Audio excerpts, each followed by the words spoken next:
Hey guys, welcome or welcome back to my channel. It is me, Carly Marie, and welcome to another Coffee and Devotionals. Yay! If you are new here and this is your very first time seeing my face, very first time coming over to Coffee and Devotionals, I welcome you. So basically in this series, I am just going to be reading my devotional books, sharing with you what I got from them, reading verses of the day, things like that, all while drinking my coffee. So today's coffee of the day, this is a Dunkin' French vanilla iced coffee that I just got from the grocery store, and then I put ice in it. I usually make my own iced coffee at home, but I really wanted some Dunkin'. So got that for today. So I'm going to be putting on the screen somewhere, unless I already did the verses that we'll be covering for today and all that stuff. And this time I tried to be a little bit more organized, so I have things written down and everything. But yeah, if you guys enjoy this, please be sure to give it a big thumbs up. Subscribe before you go to join the Candy Crew. The only thing we're missing here is you. But let's just get right into this video. I really hope all of you had a really good week from the last time that I talked to you guys in the past Coffee and Devotionals video. If not, I hope this week is better for you. Me personally, I did not have the best week. It was like just a very tough week mentally for me. So which is why I want to focus on a few things that helped me in case you guys are going through that as well. And if not, you have the tools for if or when you do. And I know sometimes I wonder, like, what does it say? What does the Bible say about like mental health and like being anxious and stuff like that? Because I struggle with that. So that's like in this little excerpt in this book. And also in this book, there's like table of contents, and say you want to see what it says about like mental health and stuff like that, you can just scroll to that page. So I'm gonna read like a few paragraphs from this. So it says, the best thing any of us can do for mental self-care is to fix our minds on God and all of the good work he has done and is doing in our lives. Jesus gives us a perfect example of how to do this. Over and over, he told his followers not to be afraid, not to be anxious or worry, not to judge, to forgive anyone who had wronged them, to give thanks in everything, and most importantly, to trust him. It is a remarkably positive way of thinking, and at the time, it was revolutionary, and it still is. Following Jesus' teachings is life-changing for our mental health. We know there will be suffering and difficulties in our lives. This is a guarantee. Fear, anxiety, judgment, hatred, envy, and mistrust all chip away at our mental health, leaving us drained and unsteady when those difficult times come. But mental self-care, through bravery, compassion, empathy, love, gratitude, and trust in God, foster a mental attitude of peace, strength, and contentment that is difficult to shake no matter what life throws at you. So to me, what I heard from that is, as long as you fix your mind on God, on the things that he has taught you, on the things that you are learning currently, things that you know to be true, you are going to be fine. If you focus on all those bad things and like wondering if you'll make it through, like you feel down and out right now, you will make it through. You just can't dwell on all the negativity that you have. You need to think about the things that have happened in the past. And I know that seems hard. Like if you're in a hard time right now, thinking about the past positive things might be hard to do. But just think of all the times God came through for you, because he did, and know that he's gonna come through for you again. All right, guys, now we are going to get into just most of the stuff that we're going to be talking about today. So we are going to be flipping to, if you have the book, page 66 through, I think, 68. Let's see, I tried to take notes, so make sure I did it. But let's flip there. This coffee is really good. So this is, I know you're not here. This is the coffee, the Dunkin' iced coffee, French vanilla. But I added like a sweet cream creamer.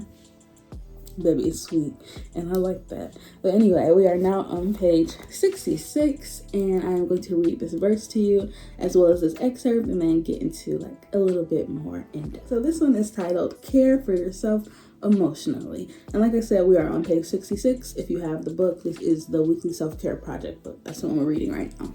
So it says, peace I leave with you, my peace I give you. I do not give to you as the world gives. Do not let your hearts be troubled, and do not be afraid. John 14:27. So that is actually one of my favorite verses.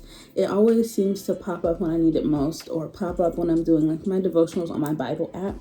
But basically to me, it means like as long as you have the peace of God in your hearts, you will be okay. Like there is no down and out, that is too down and out for you, because underneath everything you have that core ground level of faith in God's peace. And you can't get God's peace from anything else, from money, career, spouses, siblings, kids. You can't. Like, he's the only person who can give that to you. So one thing is to make sure that you are super grounded in your faith and to know that you have God's peace no matter what. If everything is literally crumbling, at least you know you have that core foundation.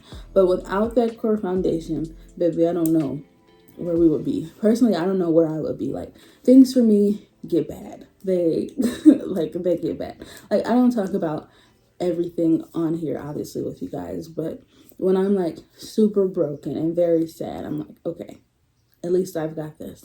At least I've got my faith. At least I have God's peace. Like, this will like overcome everything else that I'm going through. Like, I have hope. Like, I have something to be hopeful for, and know that there's better times coming no matter what's in front of me at the moment. Now, even when we are feeling down and out and sad, it is important that we always hold on to our joy. And I know that sounds weird because I just said if you're sad, and I just said to have joy.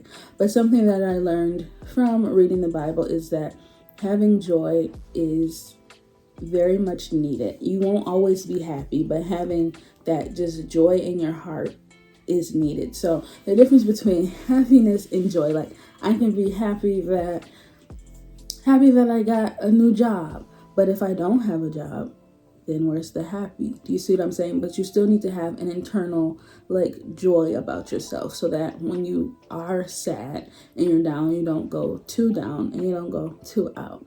So it's very important that you just have that joy about you. You're able to hold on to the things that you had, even when you don't have anything currently. You can hold on to what God did for you before, even if those things aren't happening at the moment. So it's very important to just have joy within yourself, even when you're not happy.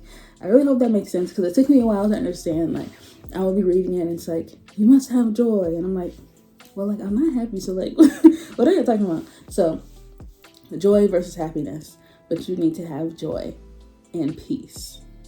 Joy, peace, faith, those are some of the core things. I'm not sure if that's going to be in this page, but maybe we can talk about that another time. But having joy is super important. So this next page is going to be talking about how to cultivate joy. And this is page 68 on the self-care book, if you guys have it. So this verse says, a joy-filled heart is a curative balm, but a broken spirit hurts all the way to the bone. Proverbs 17:22. So, like I said, you need to have joy no matter what, because it like guards you. So it says a joy-filled heart is a curative balm, but a broken spirit hurts all the way to the bone. So say you don't have that joy and your spirit is truly broken because you are in the middle of some sort of anguish. You don't know when you're ever going to see the sun again. You know what I mean? If your spirit is broken, that's going to hurt you. That's going to hurt you in the long run, your character, everything. Your faith might be shaken. Like, if you don't have joy to kind of like smooth that over, you're going to be hurt, like seriously hurt. Like, your sadness is going to run deep. So let's go ahead and read what it says after this. So it says, there is joy to be found in every day. No matter how broken you may be feeling, it is there. You just have to let yourself see it and enjoy it. Even if it's tiny or fleeting, you should write down these joyous moments and add to this list every day. When you are feeling down, reread the list and let it remind you that joy is there waiting. So basically, this is like a little like writing prompt that you can now write down things that have brought you joy in the past. Even like I said, if you're not happy right now, things that brought you like to your heart such happiness that like you think about it often. Write those things down so that when you aren't happy, you can go back to see the things that God did for you to bring you that joy. So I have a super long list and I'm not going to read them all to you because obviously personal, but if you feel like writing those things down, it will be a really good way to, I don't know, just like keep yourself on track and remember that you have joy no matter what. Joy is super important, and I hope that you guys can learn to build it.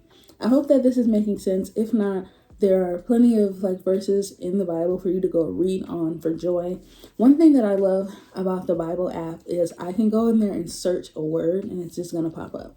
So if you want to know more about how to like cultivate joy, finding joy, type in joy, and it's going to give you like lots of verses with that word in it. And yeah, that will very much help you out, hopefully. But again, I'm going to read the verse one more time now that I read that. A joy-filled heart is curative balm, but a broken spirit hurts all the way to the bone. Proverbs 17:22. So I really hope you guys can build that joy, and I really hope you guys can see the joy and the peace in those small moments throughout your week, throughout your day, throughout the month, throughout the year. You know, like every day isn't going to be like fireworks, like the best day of your life, but it's important to sit in those small moments and just like breathe in what God has given to you. Whether it's just you sitting on the couch reading a book, like, wow, like thank God that I have like this peaceful moment to be able to do this, even though it might not seem like a lot in the moment. But not everyone has the freedom to do those things that you are blessed to be doing, if that makes any sense. So speaking of small moments, I actually went to the pool today. I like sat by the pool and like read one of my favorite books.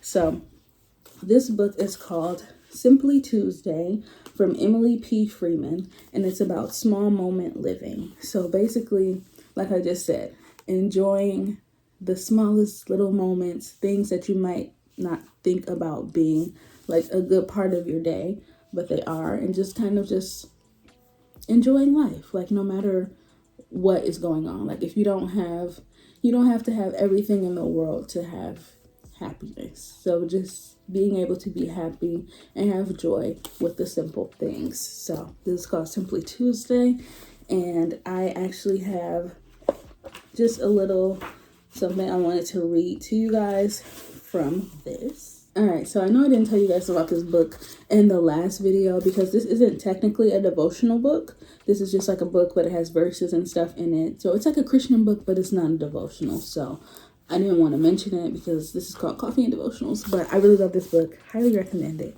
Simply Tuesday by Emily P. Freeman. She also has a podcast, and I love that so much, honestly. But here's a little piece that I want to read to you guys because I felt it was very important when I was reading it today. It just kind of brought things into perspective for me, and it'll kind of tie in the other things that we were talking about earlier in the video. So it says, the discovery of God lies in the daily and the ordinary, not in the spectacular and the heroic. If we cannot find God in the routines of home and shop, then we will not find him at all. So that's on page 50 of this here book. So basically, as I was saying before, like we need to be able to find happiness, joy, peace in all of the small moments, because every day isn't going to be some huge like thing, you know, like not every day is going to be the best day of your life, but finding the best moments in those small days of your life. So like for instance, today while I was out, so we went to the pool. I obviously went to the pool so I could swim, girl, but the pool was closed. So they were like cleaning it out, so we couldn't get in it. So instead, I just sat there and read this book. And that was a really small moment that somehow became big.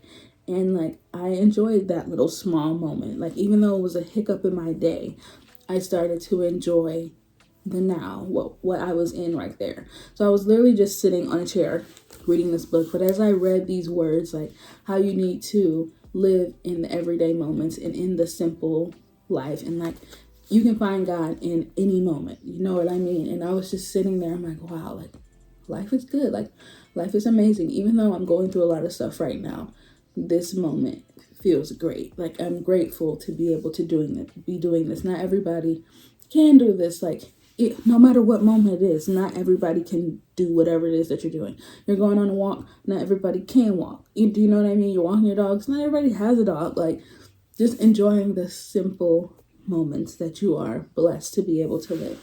So as I sat there and I turned the pages, like hearing the page turn, like while I was outside and the birds were chirping, like just that little moment, being able to like have a view of the pool, even though they were cleaning it and I couldn't get in it, while I was reading this book and having my coffee, like it was a nice small moment that I really enjoyed. So finding God and joy in every small moment that you live in, and also just taking a step back to see that these moments are big. Like you may not remember the things that are happening today in a year or in a couple weeks, but it could greatly affect you today. Like, you know what I mean? Just having gratitude and joy for the little moments that you do have. I really hope that that made sense for somebody.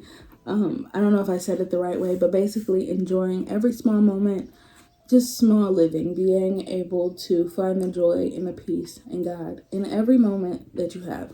Like, say right now you're not enjoying your life because you want to be at the next step of your life. You want to have your career and you want to move away and you want to do all these things. But how about just sitting in the moments that you have right now? Because you'll never have these moments again. Like, all these small moments will add up to a big moment one day. Do you know what I mean? I really hope that that can stick with you guys. But I really do love this book. This Simply Tuesday book, like, it is all about what I just said, like just living in the small everyday moments and being able to find God in every moment. And like that page said, if you can't find God in the simple, everyday, mundane tasks, then you won't be able to find him at all. Like, like you have to seek him and know that he's there at every moment, even if you think that it doesn't seem like something extraordinary. Every moment is. So that's that from that book. Now, lastly, I have just one thing I want to read to you guys from the weekly gratitude project. So we're like really skipping around on books today. And then I also, I took notes on my iPad so that I know what to talk to you guys about. Hopefully I stayed on track. Girl. Hopefully I stayed on track. Yep, I did all this. Okay, so we're going to go into the gratitude book on page 78. So let's see what that is. And then we'll talk about this for a little bit and then I'll let you guys go. But thanks for joining me. So this page, we're on page 78 of the Gratitude Project. And this one is called Hope. See, everything's kind of tying in. Joy, peace, hope is all very important. So this one says, so now faith, hope, and love abide. These three. 1 Corinthians 13:13. It says, hope is fuel. What keeps us going when the days are hard. It's what keeps us believing when valleys are long. It's why we get back up, pushing on in faith, expecting better days to come, and they will, because our hope is anchored in the one whom hard days and long valleys can't touch. In Christ we have hope. 1 Corinthians 15:19. So I feel like this, I don't know, went with all the other stuff because, like I said, you could be having like the worst time even of your life, the worst time of the month, the worst time of your year. But as long as you are anchored in your faith, you have hope and you have joy, you're going to be okay. Like, I personally am not having the best time right now. Like, life is throwing everything at me. But at the end of the day, I can still say that I have hope. And God gives us that hope and that peace and the ability to have our faith to get us through these tough times. I hope that helps somebody. So I'll read it again. So now faith, hope, and love abide. These three. Hope is fuel. It's what keeps us going when the days are hard. It's what keeps us believing when valleys are long. It's why we get back up, pushing on in faith, expecting better days to come, and they will. Better days are always going to come for you. You just have to have hope. You can't give up. I know it's so hard. Like, life gets really hard sometimes, and you want to give up, but you can't. You have to keep pushing. Like, at one point, you had a low moment, or you had a low year, you had a low month, but you came back up. As long as you have God and you have that joy and that hope and his peace, you will always come back up. So don't think of it as you're stuck in something. Just maybe you're in something right now. This is the season that he put you in, and it's going to get better. Like, without hope, I don't know where we would be, because we wouldn't know that things could get better. Like, the only thing that gets me through hard days, hard months, and hard years is knowing that it will get better. I feel so sad for people who feel in their hearts that it won't get better because they don't have God's hope, his peace, have faith, you know what I mean? So holding on to your hope is very, very important. So I wanted to end it with that. I just want to give like a little recap, and hopefully these things can stick with you. So having God's peace, that's something that no one can ever take away from you. That's something that nothing can go over. Having his peace, you'll be able to go through these hard moments, these hard times. You're going to be okay, as well as having hope. Hope, being hopeful that you're going to be able to overcome these things, because you will. No matter what, you will. You'll come out on top. And also just enjoying the small moments, even when you have nothing to look forward to. Maybe you drink your coffee every day and it just seems like a small little thing, but maybe you make your coffee a little bit different today and it's like really good, and it's a very good moment for you that day. There's always going to be something small, even when everything else is crumbling around you. And it's very important to enjoy and live in those small moments, to give yourself that encouragement and that hope to keep pushing, because there's always something great in every day, because God has blessed us with every day that we are here. I really hope that you guys enjoyed this episode of Coffee and Devotionals. I hope you guys can hold on to those things that I have mentioned in this video. I hope I made sense, because I'm still like just trying to get used to reading my devotionals out loud and kind of like talking through them with you guys. But it's been super fun for me, and I really hope it's been fun for you. I hope you guys had some coffee with me. If not, that's fine, or get you some tea or something, girl.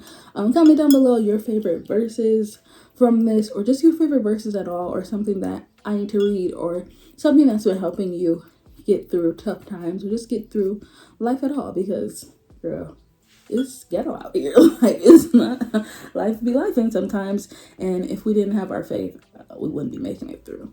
I pray that everything is going well for you guys. If not, that you are holding on to God's peace, having your faith, having your hope that everything is going to be okay. Everybody has tough times, hard moments, but everything's going to be fine. I pray that you're able to get through those things that you need to get through, and know that it's all going to be okay. And enjoy those small moments, even though things are tough for you right now. Everything's going to be okay. You're going to be fine. God loves you so much, and I love you so much. Even though I don't personally know you, but I love you. If you ever need anybody to talk to, you can always message me on Instagram at @thecarlymarie. And I really hope you guys have the best day, the best week, the best month, the best year, if you don't come back. But thank you guys so much for watching. I love you. And if you did enjoy this, give it a thumbs up so I know. Subscribe before you go to join the Candy Crew, because the only thing we're missing here is you. I love you guys so much. I pray you have the best day. And I'll see you in my next one. Bye, guys.